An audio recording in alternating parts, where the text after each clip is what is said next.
So hello and welcome, आप सभी लोगों का बहुत बहुत स्वागत। दोस्तों, हम क्लास 11th की ज्योग्राफी का सीरीज कर रहे थे। चैप्टर आप देख सकते हैं सेकंड है और ये भी वीडियो का सेकंड पार्ट है। चैप्टर का नाम था the origin and the evolution of the earth. मतलब हम पूरी तरीके से जानने की कोशिश कर रहे हैं चैप्टर में कि किस तरीके से पूरे के पूरे ब्रह्मांड का निर्माण हुआ, किस किस टाइम पीरियड पे हुआ, कैसे हुआ। वैसे तो ये चैप्टर मैं कह सकता हूँ कि हमारी सोच से बहुत परे है, लेकिन क्योंकि अकॉर्डिंग टू चैप्टर एनसीईआरटी में आ रहा है तो हमें पढ़ने की तो ज़रूरत है, तो हम उसी को समझने की कोशिश कर रहे हैं। ये वीडियो लेक्चर सीरीज़ आपको 2022 और 3 के हिसाब से समझने को मिल रही है। अगर आप ईपी फैमिली के साथ टेलीग्राम अकाउंट पे नहीं जुड़े तो वहाँ जाके ज़रूर जुड़िएगा, आपको वहाँ पे नोट्स अवेलेबल हो जाते हैं। और साथ में हमारे साथ हमारा टेलीग्राम अकाउंट के साथ साथ इंस्टाग्राम अकाउंट भी है, जहाँ पे आप बहुत सारी चीज़ें नॉलेज वाली देख सकते हैं। तो बात करेंगे अब हम यहाँ से कि हमने पिछले पार्ट में ये बात करी थी कि जो ऐसा कहा जाता है कि जो ब्रह्मांड का निर्माण हुआ था आज से 12 अरब साल पहले हुआ था। अब ये इतना बड़ा टाइम पीरियड है कि हम इसका इमेजिनेशन भी नहीं कर सकते हैं, बट धरती की उत्पत्ति किसी न किसी कारणवश हुई थी। शुरुआती की थ्योरी अलग थी, मॉडर्न थ्योरी अलग थी। मॉडर्न थ्योरी में आपने सबसे बड़ी थ्योरी बिग बैंग थ्योरी समझी होगी। वीडियो की लेक्चर सीरीज फर्स्ट में हमने इसके बारे में काफ़ी अच्छा डिस्कशन किया था। अब हम बात ये करने जा रहे थे कि कैसे तारों का निर्माण हुआ, कैसे सौर मंडल का निर्माण हुआ, कैसे प्लैनेट्स बनने चालू हुए, प्लैनेट्स के बाद किस तरीके से अर्थ बना और अर्थ पे किस तरीके से हमारा लाइफ हमें देखने को मिलता है। हम ये सारा आगे कंटिन्यू करते चले जाएंगे। तो दोस्तों, सबसे पहले तो एक थ्योरी बताई ये जाती है, सबसे अर्लीस्ट थ्योरी थी वो नेबुला हाइपोथेसिस स्टोरी थी। मतलब इसमें इतिहासकर्ता या जो आर्कियोलॉजिस्ट है वो हमें ये समझाने की कोशिश करता है इस नेबुला परिकल्पना के द्वारा कि सही मायने में पूरे के पूरे ब्रह्मांड के अंदर नेबुला नामक एक बहुत बड़ा बादल था, वो फटा होगा और उसके अंदर बहुत बड़ी मात्रा के अंदर हाइड्रोजन जो होगी वो होगी और इससे आकाश गंगाओं का निर्माण होना चालू हुआ होगा। ये हमने सबसे पहले नेबुला हाइपोथेसिस यानी कि निहारिका परिकल्पना के अंदर काफ़ी अच्छी तरह पढ़ लिया था। सितारों का निर्माण भी कुछ इस प्रकार बताया जाता है। बोला यह जाता है कि गैलेक्सी के अंदर n नंबर्स ऑफ स्टार्स हैं जिनकी गिनती करी नहीं जा सकती। बंदे पूछते हैं ना कि मतलब आप ही बताइए कि सही मायने में जो ब्रह्मांड है उसमें सितारों की संख्या कितनी है। तो भाई ये तो अनगिनत है, किसी ने आज तक गिना नहीं है। गैलेक्सी के अंदर अनगिनत सितारे हैं, लेकिन हमें इतना पता है कि Galaxy spread over the vast distance that measured into 1000 of light years. और एक साइंटिस्ट थे, उन्होंने ये बहुत अच्छी तरीके से समझाने की कोशिश करी थी कि गैलेक्सी जो है दिन प्रतिदिन बढ़ती ही जा रही है और ये बढ़ती जा रही है, एक्सपेंड होती जा रही है, जिसका कोई और छोर नहीं है, जिसको कोई फिक्स नहीं कह सकते कि एग्जैक्टली यही की यही रहेगी गैलेक्सी, ऐसा कुछ भी नहीं है। गैलेक्सी दिन प्रतिदिन बढ़ती ही जा रही है और इसकी वजह से कहीं ना कहीं हमें ये भी देखने को मिल रहा है कि गैलेक्सी के अंदर मैं कह सकता हूँ उसको लाइट ईयर्स में, थाउजेंड्स ऑफ लाइट ईयर्स में उसको गैलेक्सी को यानी कि पूरी आकाश गंगा को नापा जाता है। कोई इंची टेप नहीं है, कोई ऐसा पैरामीटर नहीं है जिससे आप देख सके। नापने के लिए हम इसे किलोमीटर के डिस्टेंस में देखने की कोशिश कर रहे हैं। तो इसी हिसाब से पूरे के पूरे ब्रह्मांड के अंदर असंख्य तारे हैं और तारों का निर्माण सिंपल सा ये है कि जब आकाश गंगा का डायमीटर 80,000 से 1.5 लाख प्रकाश वर्ष हो सकता है तो आप खुद भी अंदाज़ा लगा सकते हैं कि हमारे पूरी की पूरी आकाश गंगाओं में कितने करोड़ों तारे होंगे। हालांकि तारों का निर्माण कुछ ऐसा बताया जाता है कि जब बादल फटा होगा तो उसमें हाइड्रोजन की मात्रा बहुत ज़्यादा होगी और वही जो है धीरे धीरे करते करते स्पेस से दूर गए होंगे और इस तरीके से बताया ये जाता है कि वो इतने साल में जाके बने होंगे। अब प्रकाश वर्ष को यहाँ डिफाइन करने की कोशिश करी जा रही है कि प्रकाश वर्ष की गति 3 लाख प्रति किलोमीटर, मतलब 3 लाख किलोमीटर प्रति सेकेंड है। मतलब ये प्रकाश वर्ष है कि 1 सेकंड के अंदर 3 लाख किलोमीटर गति वो तय करता है। ये हमारी और आपकी विचारधाराओं से बहुत परे है। साइंटिस्ट ने पता नहीं किस अंदाजे के हिसाब से इसको बताने की कोशिश करी है, लेकिन 1 सेकंड के अंदर 3 लाख किलोमीटर प्रकाश वर्ष का जाना अपने आप में बहुत बड़ी बात है। यानी कि अब ये कितने घंटे में कितनी दूरी तय करेगा, कितने सेकंड में कितनी दूरी तय करेगा, उसका कोई अंदाज़ा नहीं है। इसीलिए लगभग 8 मिनट कुछ सेकंड 8 मिनट 3.1 सेकंड में वो ये अंदाज़ा बता रहे हैं कि धरती में कम से कम ये दूरी तय कर लेता है 14,95,98,000। वह एक प्रकाश वर्ष होगा, यानी कि प्रकाश वर्ष लगभग वो इतना तय कर लेता है और इतना किलोमीटर अगर वो तय करता है तो पृथ्वी व सूरज की औसत दूरी लगभग इतने किलोमीटर में तय हो पाती है, तो इसलिए इतने सेकंड तक वो हमारे पास पहुंच पाता है। तो मैं कह सकता हूं कि आप सोचिए कि ब्रह्मांड कितना बड़ा है।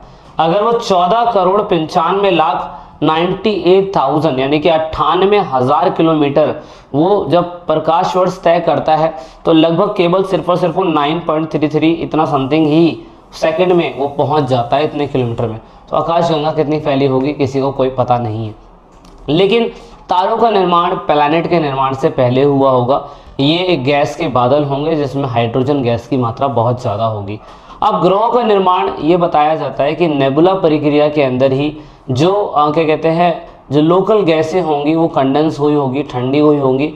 इस तरीके से गैस के क्या कहते हैं, the gas cloud star getting condensed and matter around the core develop into the small round object.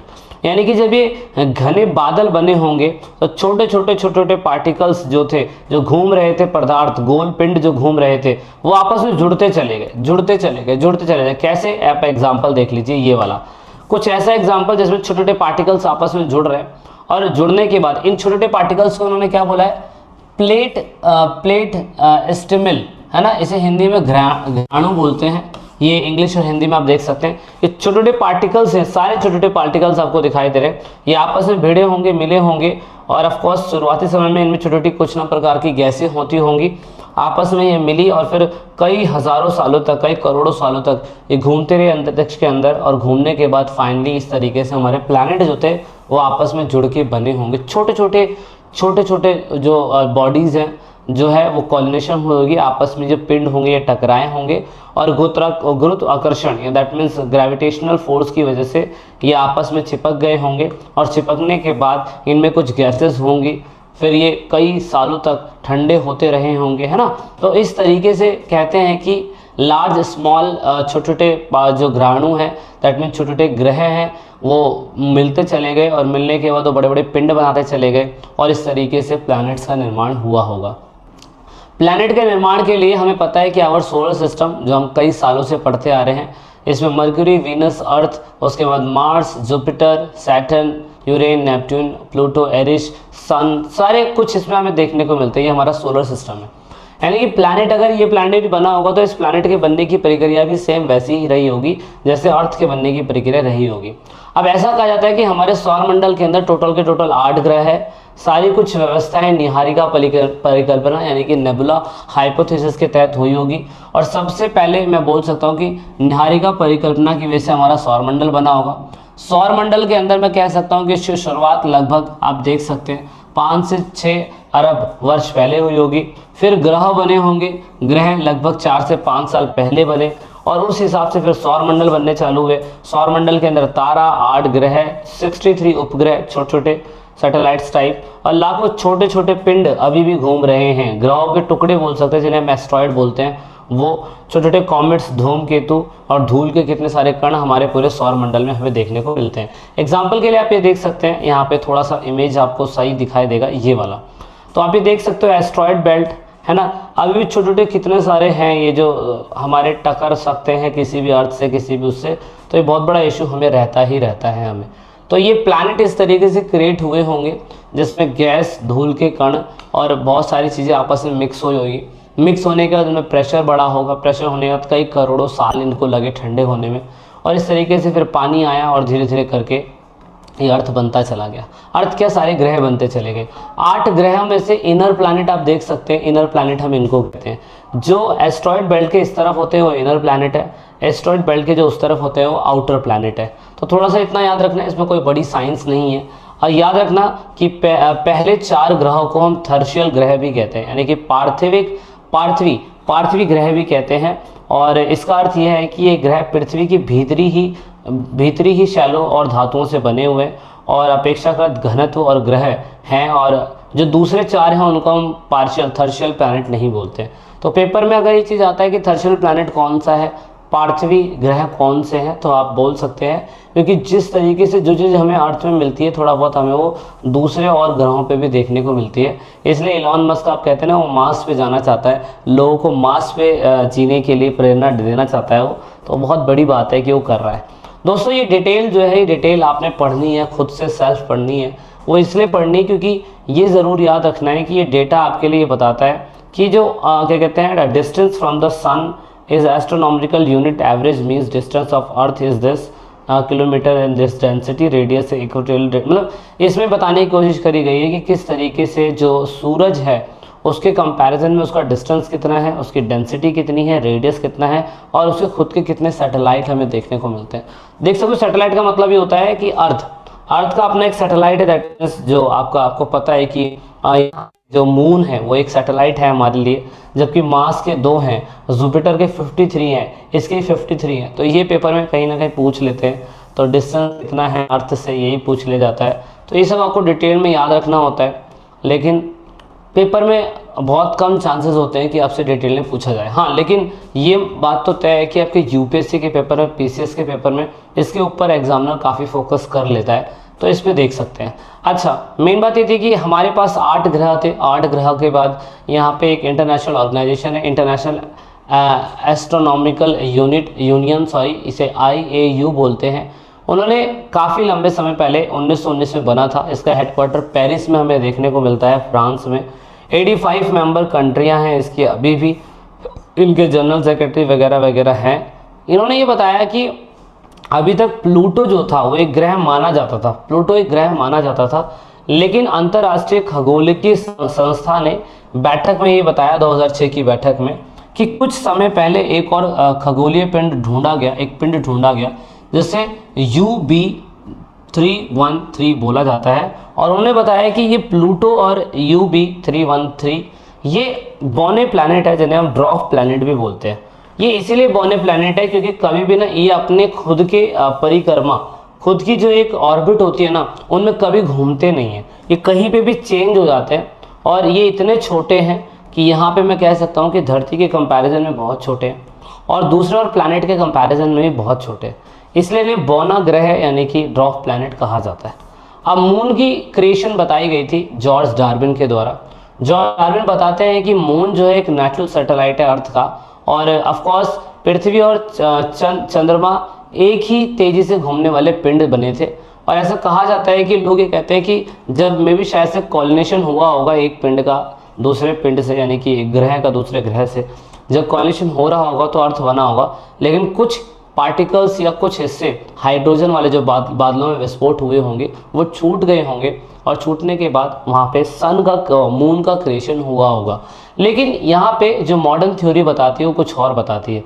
Modern theory बताती है कि ठीक है, ये जो मून है ये सैटेलाइट है अर्थ का, लेकिन ये जाइंट इम्पैक्ट हुआ है। जाइंट इम्पैक्ट कैसे हुआ है दोस्तों, कि कोई छोटा सा ग्रह आया होगा और ग्रह आने के बाद टकराया होगा, इससे इम्पैक्ट करा होगा। इम्पैक्ट करने के बाद ग्रह से बहुत सारा हिस्सा टूट के निकल गया होगा, और निकलने के बाद आप देखेंगे कि जो हिस्सा बादलों में घूम रहा था वो ऑर्बिट में डेब्रिस डिस्क जैसा बन गया, और उसके बाद जाके मून का क्रिएशन हुआ होगा।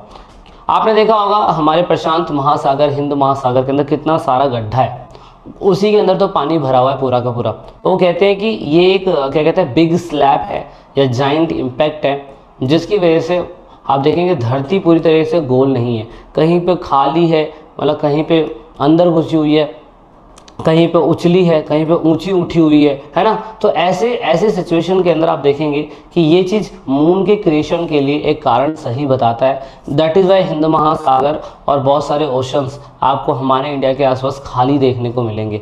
तो उसका ये कारण इतिहासकर्ता बताते हैं, और बताते हैं कि इवेंचुअली अगर हम देखें तो मून आज से लगभग 4 अरब साल पहले बना होगा, 4 से 5 अरब साल पहले। तो दोस्तों हमने इसमें देखा काफ़ी कुछ पार्ट, आई होप आपको चीज़ें समझ में आई होगी। यहाँ पे एपी फैमिली आपके लिए टेलीग्राम अकाउंट पे नोट्स लेके आती है, तो ज़रूर ज्वाइन होएगा एपी फैमिली पे। वीडियो के अगले पार्ट में इस चैप्टर के लास्ट पार्ट में मिलेंगे।